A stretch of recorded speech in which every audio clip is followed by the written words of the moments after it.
मंडळी नमस्कार, मी शिवाजीराव गायकवाड आणि तुम्ही पाहताय आवाज बहुजनांचा न्यूज लाईव्ह. मंडळी, आपण विविध क्षेत्रातील घडामोडी आजपर्यंत जाणून घेतलेल्या आहेत. मात्र सर्वात महत्वाच्या मुद्द्याला मी हात आज घालणार आहे. कारण राजकीय क्षेत्र आपण आजपर्यंत पाहिलेलं आहे, सांस्कृतिक पाहिलेलं आहे, परंतु ज्या विद्यार्थ्यांसाठी महत्वाच्या काही गोष्टी आहेत, पालकांसाठी ज्या महत्वाच्या गोष्टी आहेत, तेच मी आज तुमच्यापर्यंत घेऊन पोहोचणार आहे. आणि आज मी अशा एका व्यक्तीची भेट घेण्यासाठी आलो आहोत की विद्यार्थी आणि पालक 12वी शिकल्यानंतर विद्यार्थ्यापुढे जो अंधार दिसतो, पुढे काय केलं पाहिजे यांनी, त्याच्या पुढचं जे प्रश्न चिन्ह जे आहे ते उत्तर आज तुम्हाला मिळणार आहे. आणि तुमच्या सर्व मनातील ज्या काही शंका, जे तुमची द्विधा भावना आहे, त्या सर्व समस्येचं निराकरण करण्यासाठी आज माझ्यासोबत 10 वर्षाचा अनुभव आणि तेही CBSE पॅटर्नचा शाळेचा अनुभव असलेले राहुल वाघमारे सर असणार आहेत. आणि मी त्यांना आज तुमची भेट घालून देणार आहे. आणि तुमच्या मनामध्ये जे काही प्रश्न गोंधळ निर्माण करत आहेत विद्यार्थी आणि पालकांच्या, तर त्या प्रश्नांची उत्तरं देण्यासाठी आज माझ्यासोबत आहेत राहुलजी वाघमारे सर. सर, सर्वप्रथम तुमचं आवाज बहुजनांचा न्यूज लाईव्ह मध्ये स्वागत आहे. नमस्कार. कसे आहात? छान आहे सर. बर सर, तुमचा पूर्ण परिचय आवाज बहुजनांचा न्यूज लाईव्हच्या माध्यमातून संपूर्ण महाराष्ट्राला कळू द्या की आपण कोण आणि कुठून आहात. बर, सर्वप्रथम मी माझा परिचय देतो. मी राहुल सोमाजीराव वाघमारे, राहणार मूळचा मी माळेगाव यात्रा, जिल्हा नांदेड, तालुका लोहा येथून आहे. मी गेल्या काही वर्षांमध्ये नवोदय विद्यालय CBSE स्कूल येथे कार्यरत होतो. तर मी आता सध्या इथे वास्तव्याला अहमदपूरमध्येच आहे. CBSE आणि NCERTचा एक चांगला अनुभव असल्या कारणानं मी इथे पालकांमध्ये आणि विद्यार्थ्यांमध्ये त्या शिक्षणाच्या संदर्भात काही माहिती देण्याचा प्रयत्न करत आहे किंवा मी तुमच्याद्वारे इथे सांगण्याचा नक्कीच तेच तुमच्याकडे प्रश्न घेऊन मी आलो आहे. कारण सर, वास्तविक आता जीवन जगत असताना विद्यार्थी आणि पालकांमध्ये जो संभ्रम निर्माण झालेला आहे की 12वी नंतर विद्यार्थ्यांनी काय केलं पाहिजे, अशा अनेक प्रश्न आहेत. तर त्या प्रश्नांपैकी पहिला प्रश्न असणार आहे की 12वी नंतर विद्यार्थ्यांनी काय केलं पाहिजे. हो, हा प्रश्न सत्य आहे आणि वास्तविक आहे की 12वी नंतर विद्यार्थ्यांनी काय करावं. परंतु 12वी नंतर विद्यार्थी काय करावा, तो विद्यार्थी कोणता, सायन्सचा, आर्ट्सचा की कॉमर्सचा, 3 फॅकल्टी आहेत तिथे की कॉमर्स, आर्ट आणि सायन्स. मग कोणत्या विद्यार्थ्यांनी काय करावं, सायन्सच्या विद्यार्थ्यांनी काय करावं का, कॉमर्सच्या विद्यार्थ्यांनी काय करावं की आर्ट्सच्या विद्यार्थ्यांनी काय करावं. मग सर्वप्रथम प्रश्न कोणत्या विद्यार्थ्यांसाठी आहे? सायन्स. ओके. आता सायन्समध्ये जे विद्यार्थी शिकत आहेत तर त्यांचं सब्जेक्ट कॉम्बिनेशन कशा पद्धतीचं आहे की ते सायन्समध्ये शिकत असताना त्यांचे विषय कोणकोणते आहेत. केमिस्ट्री आहे, फिजिक्स आहे, बायोलॉजी आहे, मॅथमॅटिक्स आहे आणि हे महत्त्वाचे विषय आहेत. ते इंजिनिअरिंगसाठी आणि नीटसाठी, वैद्यकीय शिक्षण घेण्यासाठी. मग आता हे सायन्सचे विद्यार्थी 3 परीक्षा देऊ शकतात. MHCET, नीट आणि जी परीक्षा देऊ शकतात. मग याच्यामध्ये नीटचे विद्यार्थी जे परीक्षा देतात 720 मार्काची, त्यापैकी त्यांना आजच्या स्पर्धेच्या माध्यमानुसार किंवा स्पर्धा लक्षात घेतली तर त्यांना 550 ते 600 इतके मार्क्स प्राप्त करावे लागतात. तेव्हा त्यांचं एक वैद्यकीय प्रशिक्षणासाठी त्यांचा नंबर लागतो किंवा ते सिलेक्ट होतात विद्यार्थी. मग जीलाही तसंच आहे की ते एंट्रन्स एक्झाम दिल्याच्या नंतर ते इंजिनिअरिंगचं शिक्षण घेऊ शकतात किंवा CET दिल्याच्या नंतर पुढील शिक्षण घेऊ शकतात. मग ते इथपर्यंतच फायदा आहे की हे सायन्सचे विद्यार्थी पुढील शिक्षणासाठी पात्र होतात. खूप खूप धन्यवाद सर. अतिशय महत्वाच्या विषयावरती आजचा हा व्हिडिओ आणि राहुल वाघमारे सरांचं आजच्या युवा पिढीला हे मार्गदर्शन लाभणार आहे. सर, पुढच्या प्रश्नाकडे वळणार आहे. ओके. पुढचा प्रश्न असा आहे सर, नीटमध्ये एकूण 720 गुणांची परीक्षा असते, परंतु त्यामध्ये 320 ते 350 इतकेच गुण येतात. आणि मग ते पुन्हा नैराश्य त्यांना प्राप्त होतं. मग तशा विद्यार्थ्यांनी त्यांचे मार्क्स वाढविण्यासाठी नेमकं काय केलं पाहिजे, तुमचा काय सल्ला असणार आहे? ओके, सर्वप्रथम नीटची परीक्षाची तयारी करणाऱ्या विद्यार्थ्यांना शिक्षकच सांगतात की तुम्हाला मॅथमॅटिक्सची काही आवश्यकता नाही. तर खरं पाहिलं तर केमिस्ट्री आणि फिजिक्स हे मॅथमॅटिक्सवरच अवलंबून विषय आहे. आता पाहिलं फिजिक्स हे जॉमेट्रीवर अवलंबून आहे, जॉमेट्री त्याला आपण भूमिती म्हणतो. आणि जे केमिस्ट्री आहे रसायनशास्त्र हे अल्जेब्रा बीजगणितावर अवलंबून आहे. तर किमान फिजिक्स हे 100 मार्काचं जॉमेट्रीवर अवलंबून आहे, केमिस्ट्री हे 80 मार्काचं अल्जेब्रावर अवलंबून आहे. आणि मॅथमॅटिकल फॉर्म्युले विद्यार्थ्यांना माहिती नसल्यामुळे हे कुठेतरी कमी पडतात या विषयांमध्ये आणि इनडायरेक्टली हे 180 मार्क इथे कपात होत आहेत. आणि विद्यार्थी 720 पैकी कमी भरती 540चीच परीक्षा अटेंड करतो आणि 540च्याच परीक्षेमध्ये त्यांना 320 ते 350 मार्क्स प्राप्त होतात. आणि जर त्याचं मॅथमॅटिक्स जर असेल तर 180 मार्क त्याला आणखीन अभ्यासायला मिळतील आणि 720 पैकी तो परीक्षा उत्तीर्ण चांगल्या पद्धतीनं होऊ शकतो. तर मॅथमॅटिक्स नसल्या कारणानं त्याचं फिजिक्स आणि केमिस्ट्री हे वीक असतं आणि ते केमिस्ट्री आणि फिजिक्समध्ये चांगल्या पद्धतीचे मार्क्स ते घेऊ शकत नाही आणि फक्त बायोलॉजीमध्येच मार्क्स ते चांगल्या पद्धतीने घेऊ शकतात. त्या कारणानं हा रिझल्ट कमी येतो विद्यार्थ्यांचा.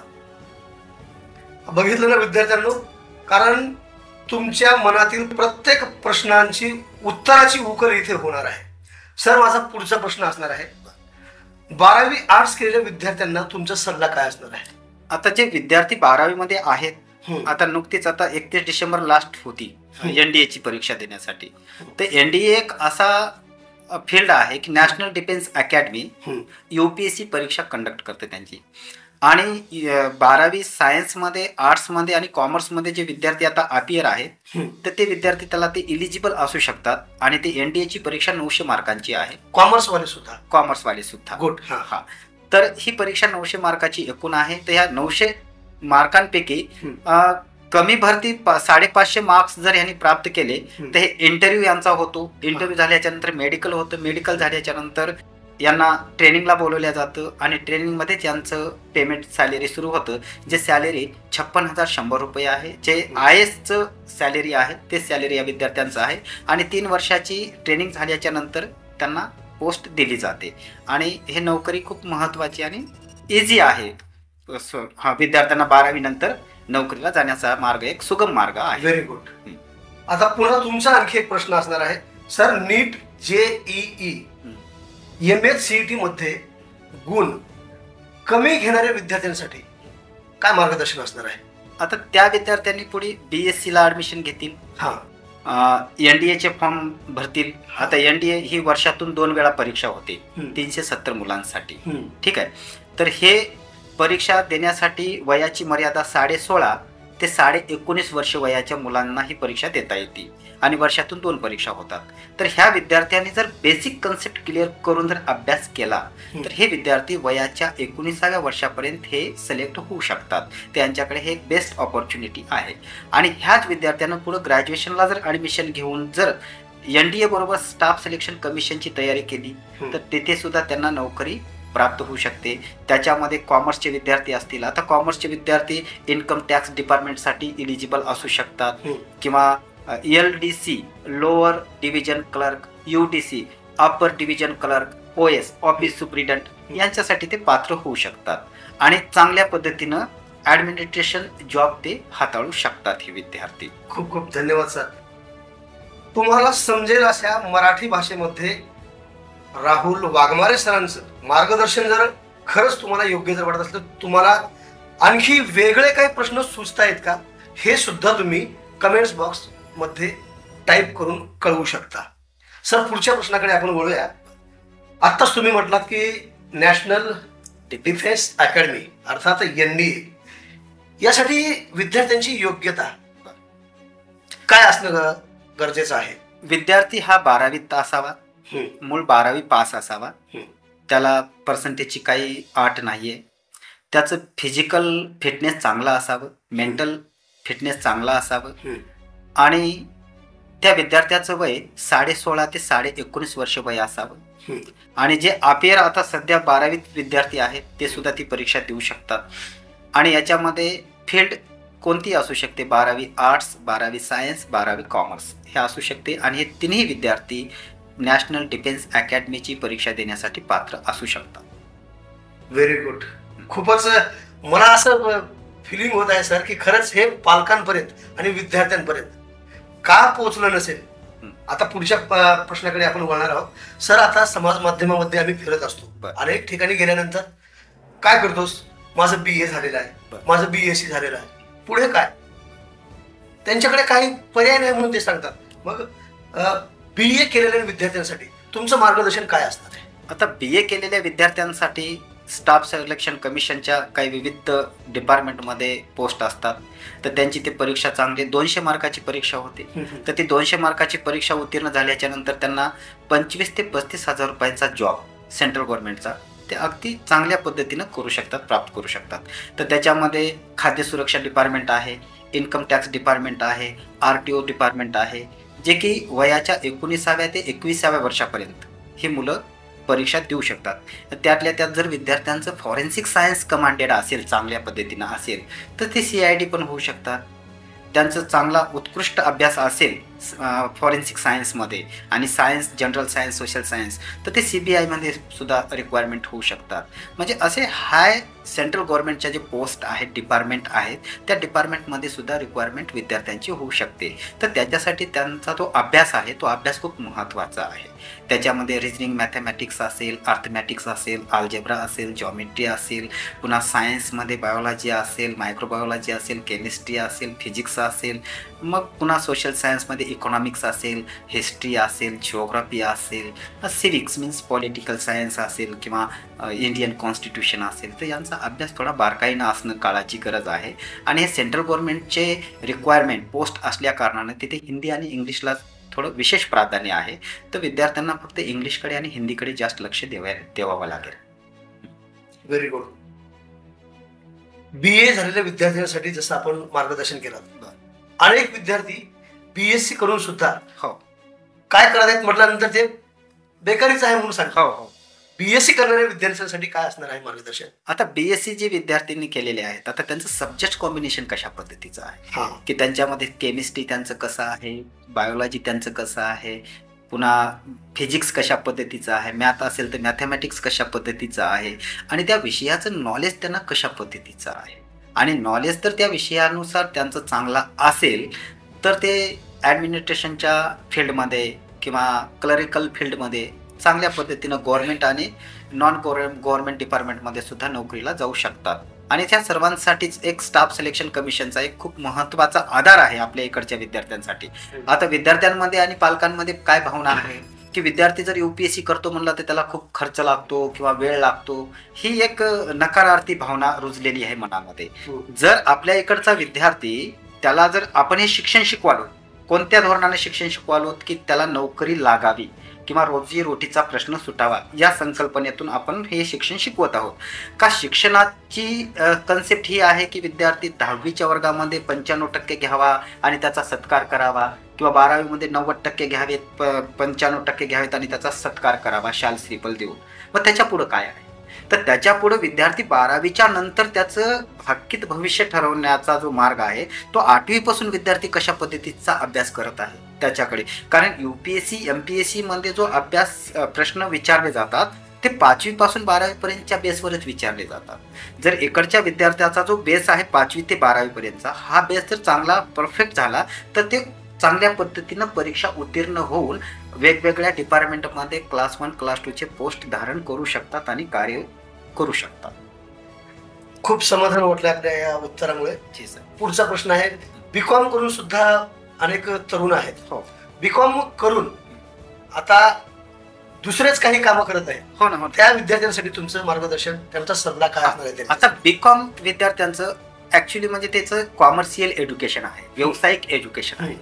तर या विद्यार्थ्यांनी आता प्रत्येक गव्हर्नमेंट आणि नॉन गव्हर्नमेंट या दोन्ही डिपार्टमेंटमध्ये, विभागामध्ये लोअर डिव्हिजन क्लर्क असतात, अपर डिव्हिजन क्लर्क असतात आणि ऑफिस सुप्रिटेंडंट असतात, असे पोस्ट असतात. मग या पोस्टनुसार ते सरकारी, आता नवोदय विद्यालय सारखी शाळा असेल, केंद्रीय विद्यालय असेल, एकलव्य असेल किंवा CBSEचं रेसिडेंटल स्कूल असेल, तर त्या रेसिडेंटल स्कूलसाठी या लोकांना UDC LDC किंवा ऑफिस सुप्रिटेंडंट म्हणून तिथे नियुक्ती मिळू शकते. मग यांच्या त्या जे विषय नॉलेज आहे, विषयाची जी माहिती आहे ती कशा पद्धतीची आहे त्या विद्यार्थ्यांवर अवलंबून आहे की तो कशी फाईट करू शकतो. आणि समजा उदाहरणामध्ये एक उदाहरण सांगतो, एखादी विद्यार्थी होतकरू आहे, गरीब आहे आणि त्याच्यानं अभ्यासही होत नाही, मग त्याला तर कमवायचे म्हणजे घरचा आता पूर्ण जिम्मेदारी आहे त्याच्यावर, तो करणार काय. तर 12वी कॉमर्स झालेला विद्यार्थी किंवा BCom झालेला विद्यार्थी, त्याचं वय 18 वर्षे जर असेल तर मोठमोठी शहरांमध्ये अपार्टमेंट असतात बघा, तिथे एक स्टोअर किपरची जागा असते.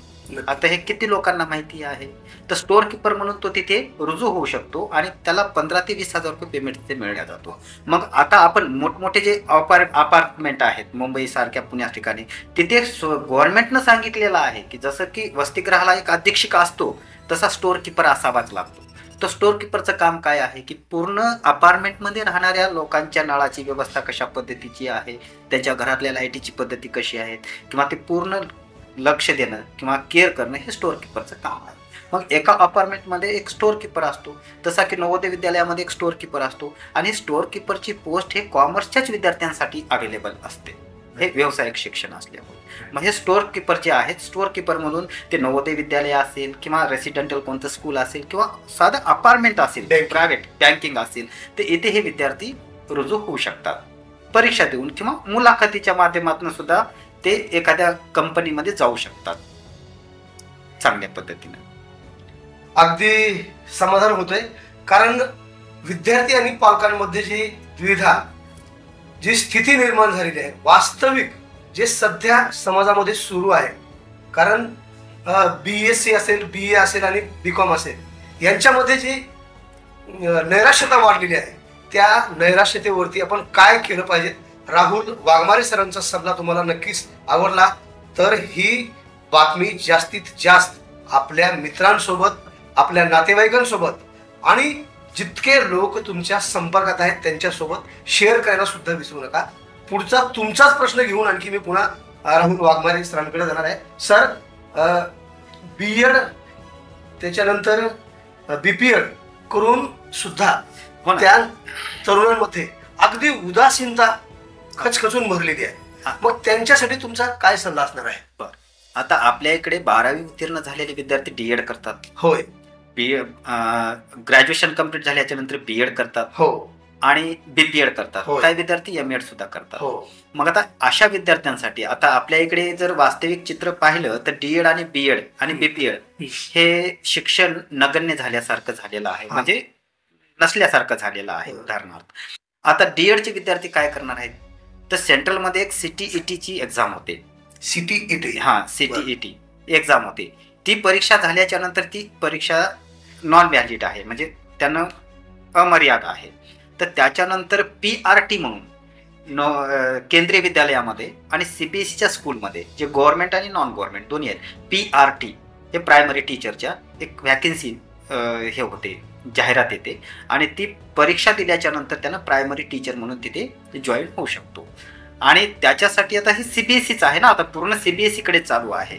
तर CBSE साठी त्यांना जो PRTचा आणि CBSEचा जो काही मूळ हे आहे, बेसिक कन्सेप्ट आहेत की त्यांचं फाउंडेशन आहे लँग्वेज, तर त्याच्यामध्ये इंग्लिश आणि हिंदी यांचं इम्प्रुव्हमेंटल असावं, प्रोग्रेसिव्ह असावं, इन्क्रिजिबल असावं, इंग्लिश आणि हिंदी.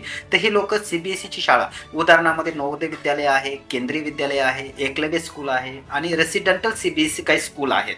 तर त्या स्कूलला जे की अप्लायटेड आहेत, मान्यता प्राप्त आहेत, तर ते हे D.Ed चे विद्यार्थी 1ली ते 5वी पर्यंत PRT म्हणून जॉईन होऊ शकतात.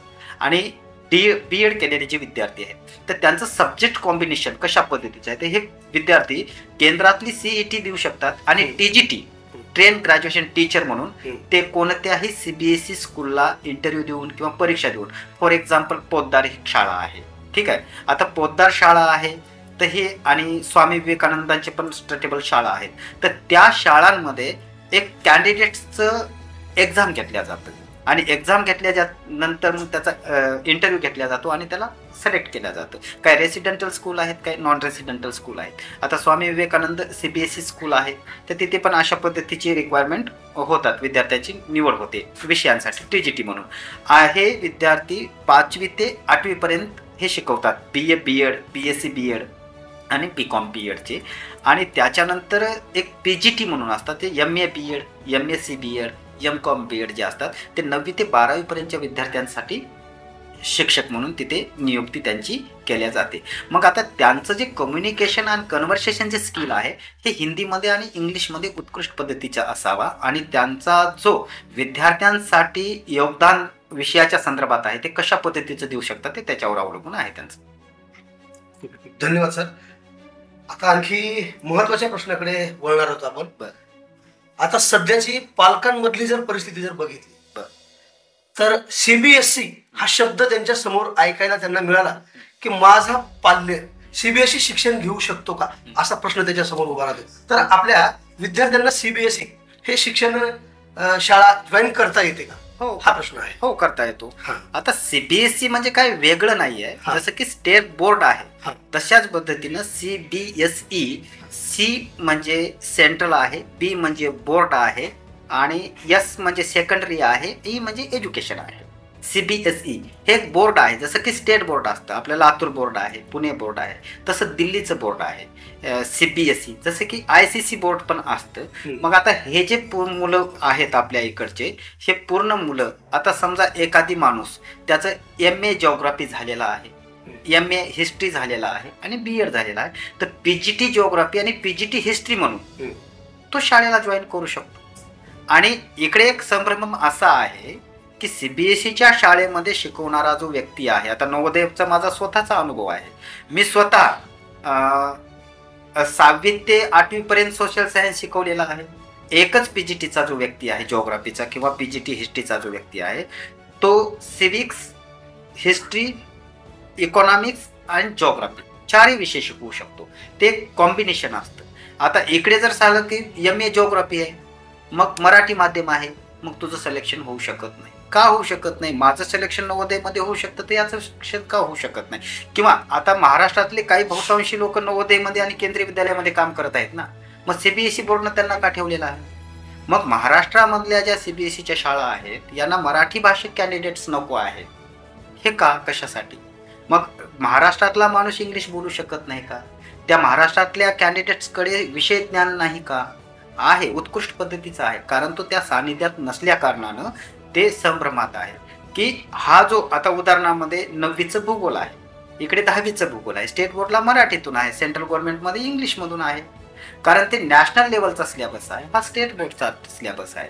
म्हणून आता जे काही BEd केलेले, DEd केलेले लोक आहेत त्यांनी युनिव्हर्सल आणि नॅशनल लेवलचा अभ्यास हाताळायला सुरुवात करायला पाहिजे, आणि CETची परीक्षा उत्तीर्ण होऊन TGT PGTची सुद्धा परीक्षा उत्तीर्ण होऊन त्यांना CBSEची शाळा जॉईन करता येते. त्याच्यामध्ये केंद्रीय विद्यालय असेल, नवोदय विद्यालय असेल, एकलव्य स्कूल असेल, स्वामी विवेकानंदांचे स्कूल असतील, तर अशा वेगवेगळ्या शाळांमध्ये त्यांचं पदार्पण होऊ शकतं आणि ते चांगल्या पद्धतीने शिक्षक म्हणून काम करू शकतात. आणि हा सांगण्याचा उद्देश माझा हाच आहे की जे बेकारीमध्ये जीवन घालवत आहेत विद्यार्थी, ते की काहीतरी रोजगार त्यांना प्राप्त होऊ शकतो आणि ते चांगल्या पद्धतीचं जीवन जगू शकतात की जे नैराश्यामध्ये त्यांना जाण्याची गरज नाही आहे. आता एखादी व्यक्ती आहे, आता नवोदय विद्यालयामध्ये कॉन्ट्रॅक्च्युअल बेसवर नोकऱ्या आहेत, 37,750 रुपये त्याचं पेमेंट आहे, 10 महिन्याचा जॉब आहे, त्याला राहणं खाणं सगळंच फ्री आहे. तर तो विद्यार्थी तिथे 1-2 वर्ष चांगल्या पद्धतीनं काम करून ते पूर्ण पॉलिसी शिकून, आत्मसात करून, अभ्यास करून रेग्युलर टीचर होऊन जाऊ शकतो. त्याच्याबद्दल काही नाही. तसंच केंद्रीय विद्यालयामध्ये सुद्धा आता काही डिपार्टमेंटमध्ये काय कॉन्ट्रॅक्च्युअल का भरत्या होत आहेत, तर ते कॉन्ट्रॅक्च्युअल जे अत्यंत गरजू विद्यार्थी आहेत ते कॉन्ट्रॅक्च्युअल जॉईन करू शकतात आणि त्याच्यानंतर सविस्तर चांगला अभ्यास करून ते रेग्युलर अपॉइंटमेंटसाठी एलिजिबल होऊन जातात. तर त्याच्यासाठी त्यांचं जीवन सुलभ होऊन जाऊ शकतं. खूप धन्यवाद सर. आता आपण शेवटच्या प्रश्नाकडे वळूया. बरं, एखादा विद्यार्थी 10वी पर्यंत CBSE शाळेत शिकत आहे आणि त्याला त्याने पुढे CBSE मध्ये शिकलं पाहिजे 11वी-12वीसाठी का स्टेट बोर्डला शिकलं पाहिजे? आता पालकांनी विद्यार्थ्याचं CBSEच्या शाळेमध्ये ऍडमिशन घेतलेलं आहे आणि तो विद्यार्थी 1ली ते 10वी पर्यंत CBSE पर्यंत शिकला आहे. मग आता 12वीला कुठे शिकणार? त्यानं स्टेट बोर्ड मध्ये शिकणार का CBSE मध्ये शिकणार? मग त्यानं 10वी CBSE शिकून जर स्टेट बोर्डला 11वी-12वी शिकत असेल तर 1ली ते 10वी पर्यंतचा फायदा काय झाला? आणि मग आता इकडे 11वी 12वी NCERT म्हणजे NCERTचा सिलेबस आहे CBSE मध्ये. तर ते CBSE ला 11वी 12वीला त्याला कुठे शिकवायचं? मग 11वी 12वीला जर कुठे शिकवायचं असेल तर फॉर एक्झाम्पल लातूरला एक शाळा आहे, लातूरला शाळा संत तुकाराम शाळा आहे, तर तिथे 11वी 12वी आहे. मग विद्यार्थ्यांना तिथे ॲडमिशन द्यावं लागेल. मग आता जर काही पालकांना तिथली फीस जर परवडत नसेल तर मग काय करायचं? तर याच्यासाठी एक बेस्ट ऑप्शन आहे की 10वीच्या विद्यार्थ्यांसाठी नवोदय विद्यालयामध्ये एक एंट्रन्स एक्झाम होते, लेटरल एंट्रन्स एक्झाम होते. तर ती परीक्षा झाल्याच्या नंतर तिथं 11वी 12वीसाठी त्यांना ती ॲडमिशन मिळून जाऊ शकतं मोफतमध्ये नवोदय विद्यालयामध्ये. आणि दुसरी महत्त्वाची गोष्ट म्हणजे की त्यांना नांदेड किंवा लातूर किंवा जिल्ह्याच्या ठिकाणी जिथे 11वी 12वी आहे तिथेच त्यांना CBSEला शिकायला जावं लागेल. आणि जर ते विद्यार्थी 10वीपर्यंत CBSEमध्ये शिकून जर स्टेट बोर्डला जर शिकत असतील तर त्याचा पुढील भविष्यामध्ये काही फायदा होणार नाही, कारण तो सायन्सच शिकणार आहे. आणि स्टेट बोर्डचा सायन्स आता NEET for example national entrance eligibility टेस्टची होती वैद्यकीय क्षेत्रासाठी. आता या परीक्षेमध्ये जर विद्यार्थी स्टेट बोर्डचा जास्तीत जास्त तिथे एक 30 ते 40% सहभाग असेल स्टेट बोर्डच्या सिलेबसचा, तर 60 ते 70% जो सहभाग आहे तो NCERTच्या पुस्तकांमधला आहे. तर विद्यार्थ्याला NCERTचे पुस्तकं अभ्यासणं खूप महत्त्वाचं आहे. आता फॉर एक्झाम्पलमध्ये आता याच्यामध्ये बरेचसे असे काही डेटा आहेत याच्यामध्ये. आता स्टेट बोर्डचा विद्यार्थी जसा की तुम्ही गत प्रश्न विचारलेला आहे की 320 आणि 350 हे मार्क्स जे येतात 720 पैकी, त्याचं कारण हे आहे की हे स्टेट बोर्डच्या विद्यार्थ्यांना NCERTचे पुस्तकं माहिती नसतात किंवा त्यांचं ते अभ्यास करत नसतात. आणि दुसरी महत्त्वाची म्हणजे ते मॅथमॅटिक्समध्ये पुअर असतात, कमजोर असतात विद्यार्थी.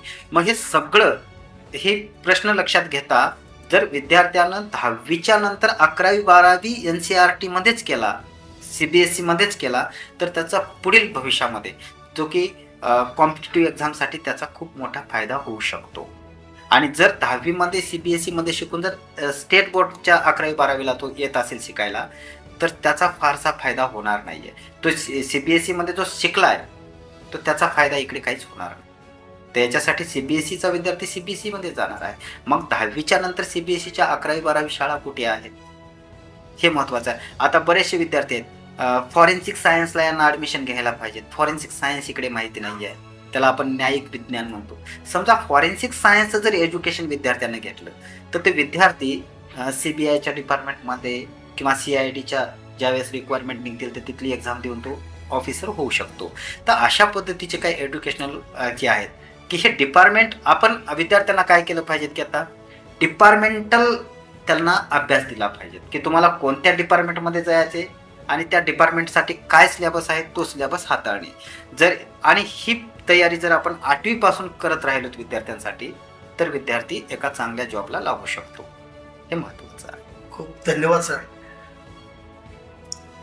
विद्यार्थी आणि पालक मित्रांनो, तुमच्या मनातील जे प्रश्न मला सुचले ते प्रश्न उत्तर घेण्यासाठी मी राहुल वाघमारे सरांकडे आलो होतो. तुम्हाला उत्तरामध्ये जर समाधान वाटलं नसेल तर तुम्ही तुमचे सुद्धा प्रश्न कमेंट बॉक्समध्ये आम्हाला कळवा. राहुल सर तुम्हाला पुन्हा पुन्हा पुन्हा उत्तर देत राहतील. आणि जर तुम्हाला राहुल वाघमारे सरांशी जर संपर्क करायचा असेल तर सर तुमचा मोबाईल नंबर सांगा. ओके, 98 34 72 83 93. 98 34 72 83 93. स्क्रीनमध्ये दिसत असलेल्या नंबरवरती थेट कॉल करू शकता आणि वाघमारे सरांशी तुम्ही तुमच्या प्रश्नाचे उत्तर मिळवू शकता. ही मुलाखत विद्यार्थी आणि पालकांना योग्य वाटली असेल तर तुम्ही नक्कीच शेअर करायला विसरू नका. आणि ताजे व सगळ्याच प्रकारचे महत्त्वाचे अपडेट आपल्या आवडत्या आवाज बहुजनांचा न्यूज चॅनलवरती पाहण्यासाठी चॅनलला मात्र सबस्क्राईब करायला विसरू नका. सर, आपण वेळेतला वेळ काढून आमच्या प्रेक्षकांसाठी अगदी दिलखुलासपणे आमच्याशी संवाद साधला आणि पालक आणि विद्यार्थ्यांच्या मनातील शंका आहेत, प्रश्न आहेत, त्यावरती आपण सविस्तरपणे उत्तर दिलात. आम्हाला वेळ दिल्याबद्दल आवाज बहुजनांचा न्यूज परिवाराच्या वतीने तुमचा मी आभारी आहे. धन्यवाद सर. धन्यवाद. ओके. आवाज बहुजनांचा.